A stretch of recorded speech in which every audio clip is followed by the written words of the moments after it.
You're talking about emotions being that driver of evolution, right?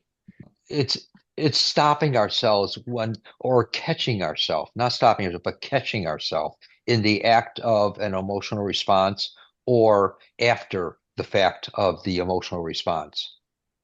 It's Hmm. catching ourselves and recognizing the emotional response, the earthly emotional response, the archaic response, which is not bad, but it's just the way that we've learned since being in the womb and from other times and other places responses. And then we're here to work those things out we work them out by recognizing them, recognizing, and turning the scenario around. All right, if I'm having a dilemma, drama, or trauma, what made me like this? Where did I learn this? That's the greatest question. Where did I Hmm. learn this?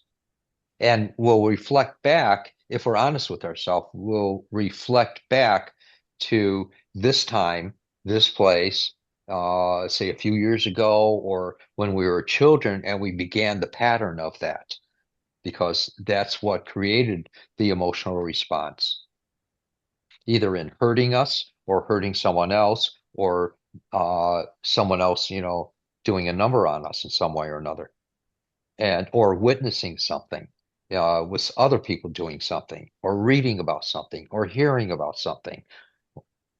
And that's where we learn to be who we are, what we are, why we are today, right now. And so those things affected us. We have that experience, say in the childhood at the age of 9 or whatever, or let's say the age of 7, if anyone can relate to that. The age of 7, when something we were living our lives and we thought the way we thought and everything was we thought was going great, then all of a sudden someone said something or we witnessed something, and then all of a sudden it caught our attention. That left an impression within us, a total impression. And so maybe a couple weeks later or a couple years later, it happened again. And that made it more of a solid foundation. And then again, a few years later or a couple weeks later, it happened again. So that's where it became a solid loop within us that we learned how to identify with the world. All these things are affecting us into us today. And the idea is, and the soul has led us into these understandings because the soul carries the experience. That's the purpose and function of the soul. It's for our experience to recognize. And therefore, we're going to go through all these things continually, and we've been going through them continually in order to find that out, to witness that within ourselves. And that's what witnessing is, it's seeing it.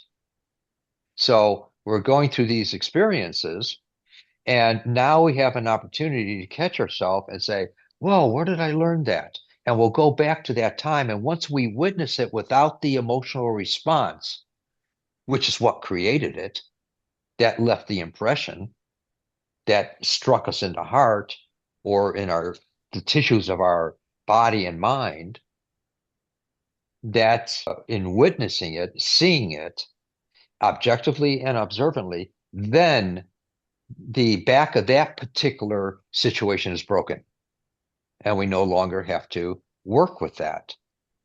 But the neat thing is, after so many times of existence, if you are an advocate of reincarnation, after so many times of experiencing it, say 5 to 8 times approximately, who knows?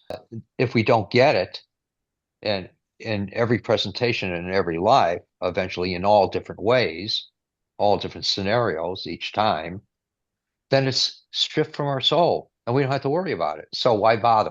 You know, that's my uh, understanding.